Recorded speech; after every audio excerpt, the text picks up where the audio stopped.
I'd like to thank our reader, Judy Johnson, for the wonderful reading.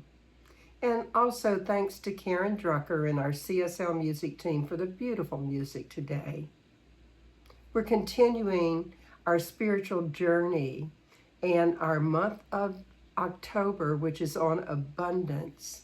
And as I mentioned earlier, Reverend Catherine, the happiness minister, is providing our message today, a giving heart.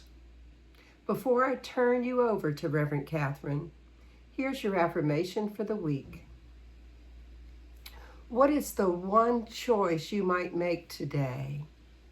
To look for ways to give from your heart, to listen to your inner guidance, and to take an inspired action that lets God live within you as you. One more time. What is the one choice you might make today? To look for ways to give from the heart, to listen to your inner guidance, and to take an inspired action that lets God live within you as you. Good morning, my friends. How great it is to be able to be with you this morning, and how grateful I am to technology that allows me to see you all the way over here from California. So let's get started, shall we? There was once a church in West Virginia, and that church was in a very small rural community. They didn't have much money, but they desperately needed a new roof. The congregation was pretty poor except for the local banker. He was an ornery old man, always one of the first people in church so that he could sit in the back row by the door. You see, that way he could get up and leave after the sermon, during the prayer, but right before the offering basket was passed. One day on the way to church, an accident in front of him made him late. So when he got to church, the only place to sit was in the very front row, right in front of the pastor. And as the pastor prayed, he asked God to send them money for a new roof. At that very moment, a piece of ceiling tile broke off, fell down, and hit the banker right on the top of the head. He immediately yelled out, all right, I'll give $1,000 for the roof. And without missing a beat, someone in the back row yelled, hit him again, Lord. Today, I want to talk to you about giving, but not that kind of giving, not the kind of giving that comes from something that happens outside of you. I want to talk to you about giving that starts with an impulse in the heart, giving that comes from in here. But first, I'd like you just to take a breath.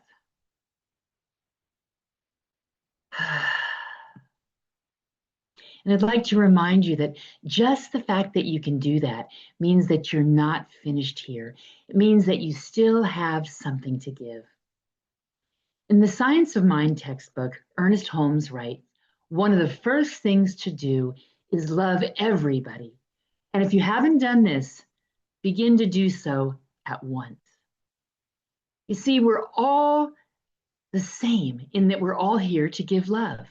But we're also all different because we all give love in our own unique way. God loves in us, as us, and through us.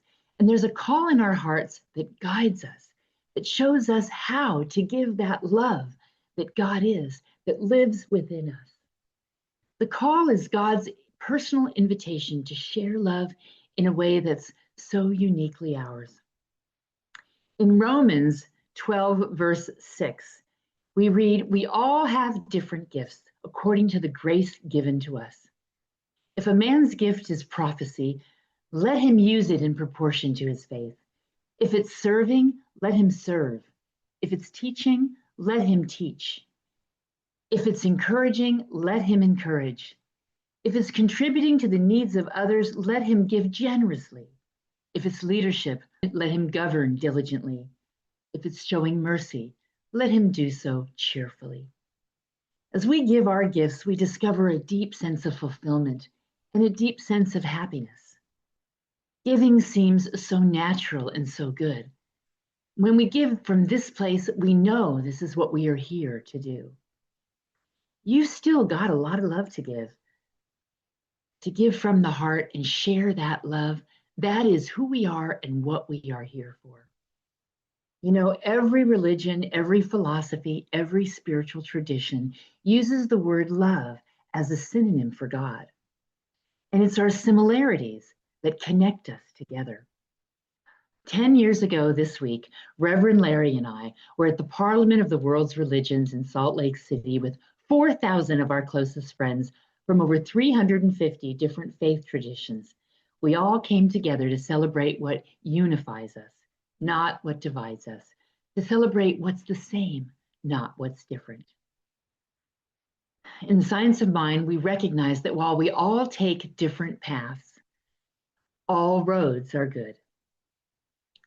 Once upon a time, there were 4 people who decided to go on religious pilgrimage.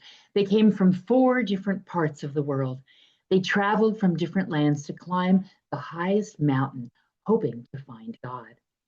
And they all showed up at the base of the mountain at about the same time. Each had traveled a long way, and they had been told by the elders in their community which path to take up the mountain, and that that was the only one that would get them to the top, which is where they would find God. The first man introduced himself and said, "I am here to find God. I've been told that of all of these paths, the right one to take is the flowery meadow path. And I've been told that if I follow it, at the top, I will find God, the great mother of all." "Well, that's interesting," another man said. "I've been told that the right path to take is the steep cliffside path over there, that one. And if I follow it to the top, I will find God, the great Father up in heaven." "Strange indeed," said the third man. "It's so odd that we've all been told to follow different paths, because I have been told that the right path is the wide river valley path, and that if I follow that path, I will find God, the great Spirit that lives in all things." "Yes, strange indeed," said the fourth man. "I've been told to follow an even different path. My path is the deep forest path.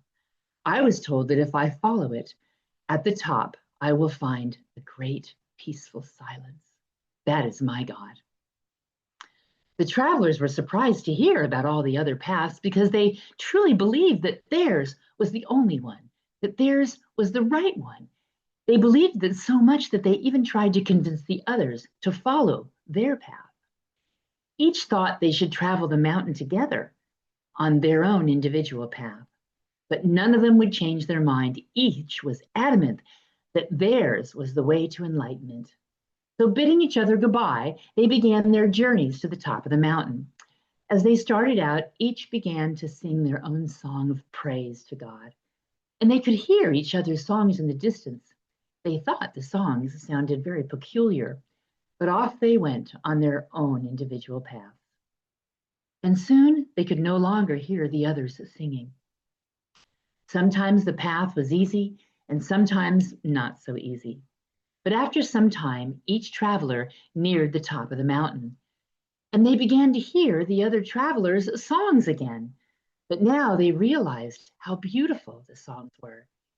Even though they were different from their own, they were absolutely beautiful. All 4 came to the top within seconds of each other. They stopped and eagerly looked around. The first one said, "Oh, great mother of all, I have reached the top, and here I have found you." And the second proclaimed, "Oh, Father in heaven, I have found you." The third, "Oh, great Spirit that lives in all things, here I have found you." And the fourth, "Oh, great peaceful silence, I have found you." All of them were seeing and calling out to the same God, and they realized at that moment that they had been searching for the same thing. Even though each called it by a different name and each had taken a different path, they all arrived at the same place at pretty much the same time. At this, they reached out for each other's hands. They formed a circle right there at the top of the mountain, and they began to sing their individual songs once again, but this time, the songs blended together in perfect harmony. It was as if there was only one song, a joyous song proclaiming their love for God. In Christianity, giving is a form of worship. It's an act of faith and an expression of joy. And Christians see Jesus' sacrifice as the ultimate act of giving. Among the Jews, the concept of giving is called tzedakah, which is seen as a moral obligation. It's where the idea of tithing 10% comes from, and it heavily involves giving in ways that help others become self-sufficient. The Baha'i faith teaches that followers must give 19%, and they see it as a spiritual obligation. The monies collected are used to help the poor and the needy, to advance the well-being of humanity, and to promote the Baha'i faith. Charitable giving, or dana, is part of a Hindu person's duty. It's an important element in fulfilling one's dharma, and it's a way to cultivate good karma. The Muslims see kindness or generosity as a means of pleasing Allah.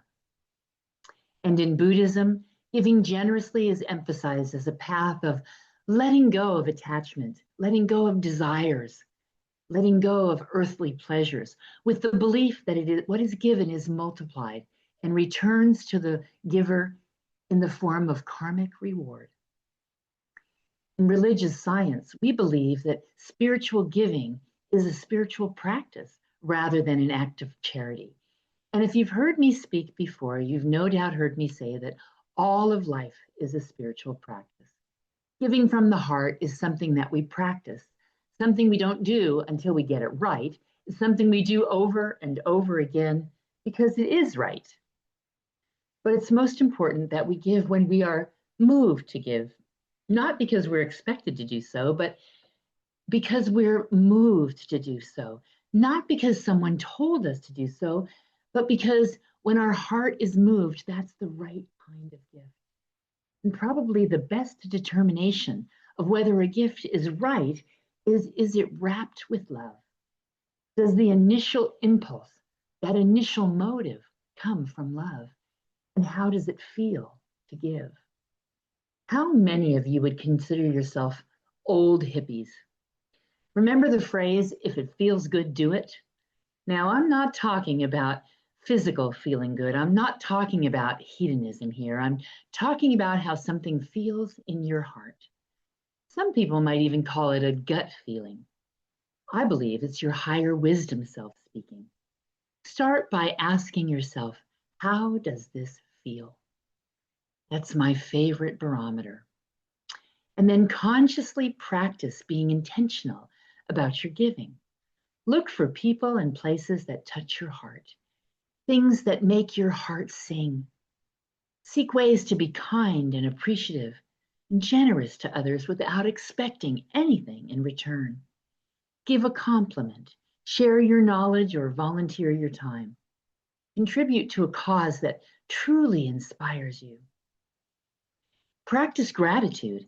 Take time every day to notice the good that's in your life and make a conscious intention to be a grateful receiver.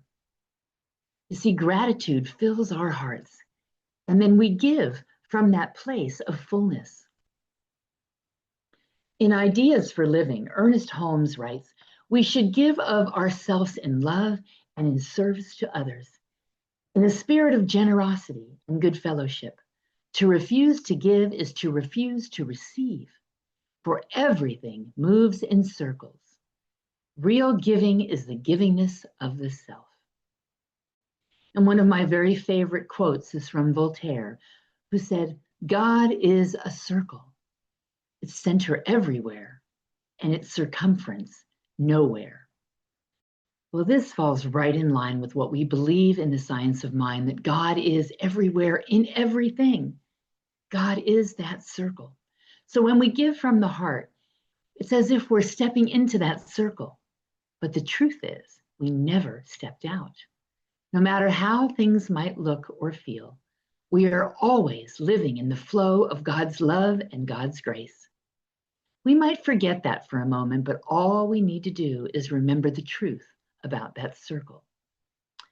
This concept is so beautifully expressed in A Course in Miracles, which, when talking about the Garden of Eden and the creation story, tells us that we never actually left the garden.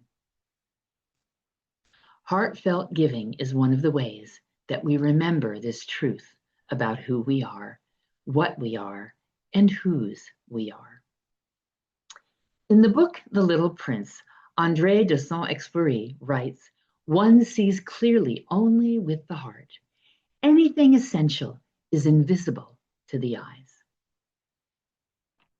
I had a beautiful example of this in my own life, and I'd like to share about that with you. Many years ago, I had an argument with a good friend. It was a silly argument, but we both dug our heels in. We let our egos and our pride take over, and we didn't talk at all. None of you have ever experienced that, right? We heard about each other through friends because we traveled in the same circles, and we even saw each other once in a while at events. We were friendly, but we were no longer friends. I really missed her. I really missed our friendship. It felt like a very deep loss. And then something happened in her life, and she was really sad.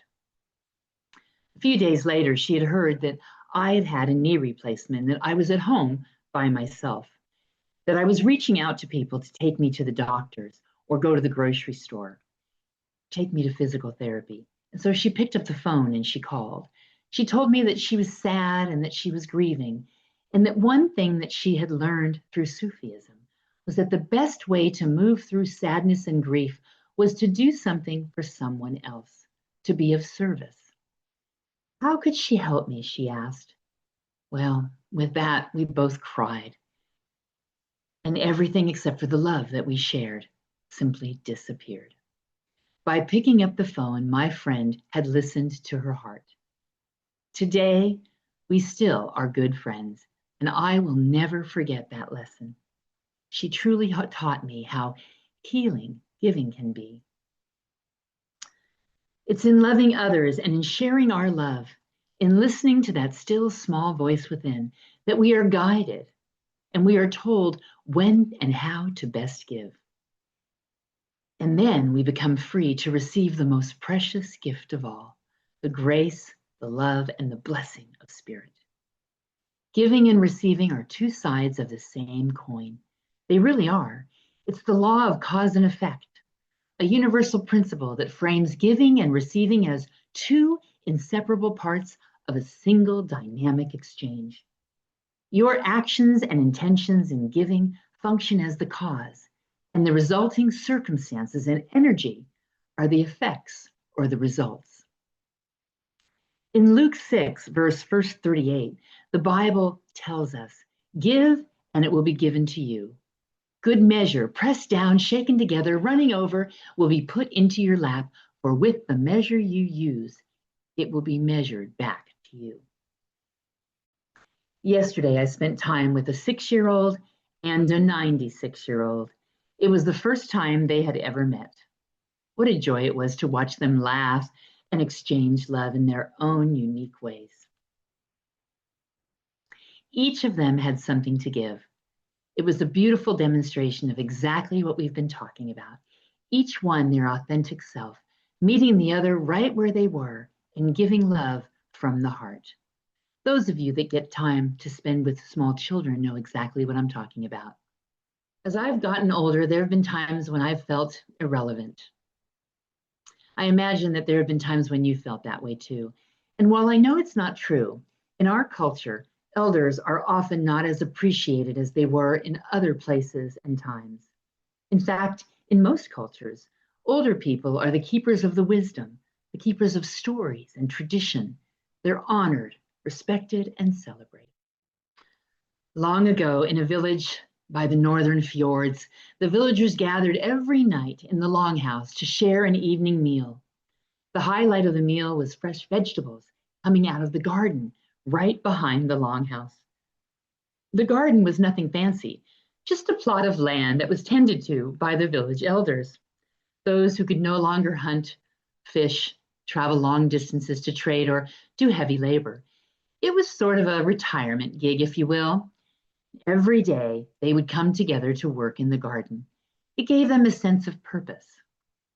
There was Einar, the old fisherman whose back was bent from years of pulling nets at sea. Einar could no longer board his boat, but he took great pride in working in the garden. And he especially loved showing the children how to turn the soil, plant seeds, pull carrots, and lift potatoes ever so gently so that they wouldn't bruise. His gift was the gift of strength, softened over time into patience. There was Sigrid, who tended the herbs. Sigrid's mother and grandmother had taught her about the healing properties of plants, and Sigrid took great joy in sharing that knowledge with the children. She told them about how juniper could scare away evil spirits, how rosemary could soothe digestive problems, and how thyme steeped in hot water could calm a cough. Then there was Marta, the seamstress, whose eyes were failing her. Even so, her fingers remembered every stitch. She made woolen mittens and caps for the children so that they could play in the garden without freezing in the sharp northern wind. And she made simple bags to carry and store the vegetables from the garden. Her gift was the care and compassion that she wove into every piece she made. Every day, the children came tumbling into the garden, filling it with laughter, mischief, and questions. They thought they came to learn about gardening and to play, but in truth, they had something to give as well, for the sound of the children's laughter was like medicine to the elders. The mischievous behavior made them laugh themselves, and the curiosity and questions were sparks that kept the elders' minds crisp and sharp. The youthful energy carried the elders along, keeping them young at heart. Einar found himself laughing pretty much every day when the children fell backwards tugging at stubborn carrots. Sigrid's time with the children stretched longer and longer each day as they were fascinated by all that the herbs could do. They loved the stories of miraculous healing. They never wanted her to stop. Tell us more, they would say. And Martha's arthritic hands, once tired and painful, now worked happily, free from pain. How could she not truly help? How could she not enjoy making those mittens for such wild, joyful little ones when it gave her so much back in return? And so it was, the elders shared their wisdom, their knowledge, and their experience. They provided a safe place for the children to learn and grow, and the children gave joy and laughter. They brought a real sense of wonder into the lives of the elders. Giving and receiving, two sides of the same coin. Well, when winter was upon them and the birch leaves were falling off the trees, the elders knew that during the harsh winter months, the ground would freeze, so there would be no time to spend in the garden. The children seemed to know this too, because as there wasn't as much work to do in the gardens, the children were starting to whisper. They would gather in the corner of the gardens, huddled together, whispering, making some kind of big plan. Einar, Sigrid, and Marta wondered what they were up to, but they knew they would know soon enough because children, well, they could never keep secrets. Sure enough, one evening as the northern sky deepened and the lanterns of the longhouse were lit, the children came through the longhouse, inviting all of the elders to the garden. And there they performed a play of their own making. They were very serious about this. This was very important to them. They put on old vegetable bags as cloaks, and they wore crowns of onion tops and carrot greens. They acted out the planting of the seeds and the gathering of the herbs. One boy, pretending to be Einar, groaned and held his back, pretending to be in pain while tugging on a turnip. The elders roared in laughter. Another child, playing Sigrid, held a finger up and declared, "Time tea will cure everything, even if you're bit by a dragon." Oh, Sigrid laughed so hard she nearly fell off her bench.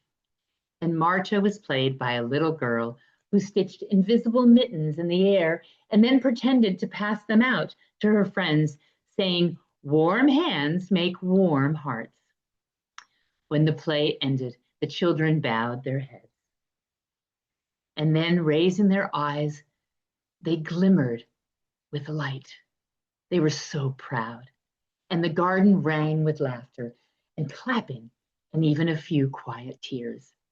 The elders' hearts swelled, for they saw in that moment that their gifts were not only well received, but they had been cherished, transformed, and returned to them with joy.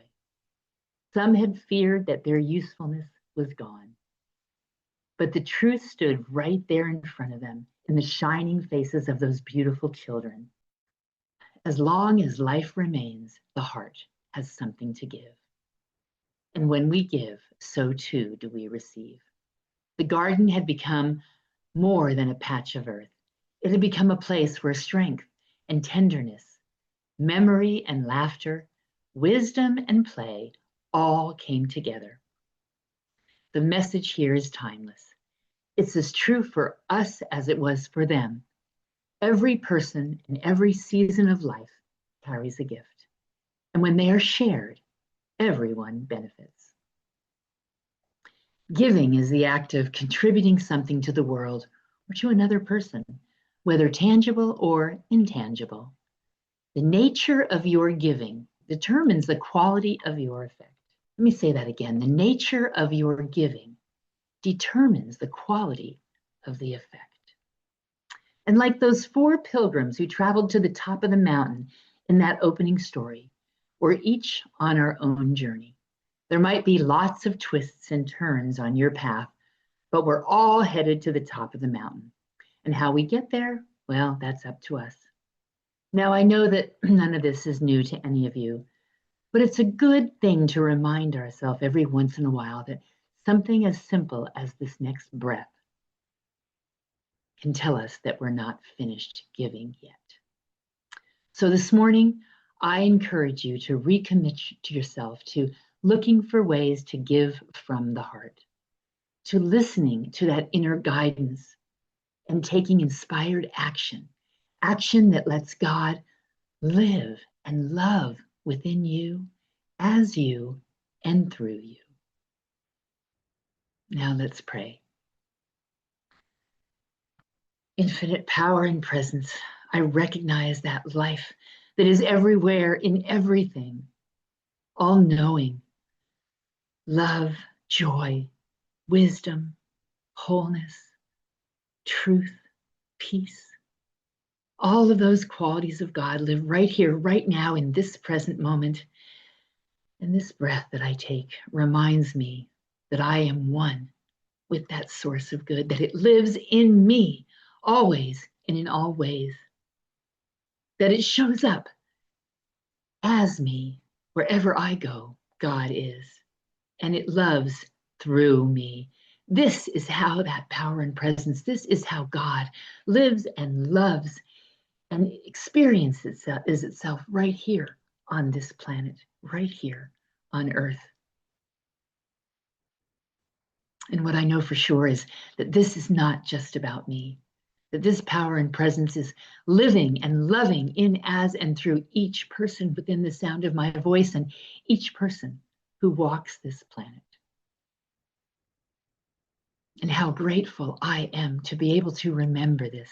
How grateful I am for this teaching that I know within myself, within the core of my being, within every cell of my being. I know it is true. How grateful I am to be able to share inspiration and stories with others so that they too can remember this truth about themselves and about life. And how grateful I am to be able to remember it, to be able to see it shining back in the eyes of those people I look at. How grateful I am to know that as my intentions are spoken into the law, that power and presence of love, that higher wisdom self, that source of good, God itself says, yes, my beloved, and so it is. That any intention planted in that fertile soil of the law springs forth exactly as it is meant to be. And so it's with a heart full of gratitude for the blessings in my life and in life itself that I give great thanks. And I release my word, calling it good, because I know it is. And so it is. Amen. Until we meet again. Wow. Reverend Catherine never disappoints, does she? Such beautiful stories and quotes. And since she did such a beautiful prayer, let me just remind you of your affirmation for the week. How is it I so easily, effortlessly, and willingly look for ways to give from my heart, listen to my inner guidance, and take an inspired action that lets God live within me as me. And I want to continue to thank everyone that donates to our community, allowing us to continue to have an online presence. Thank you so much. Enjoy our offertory song.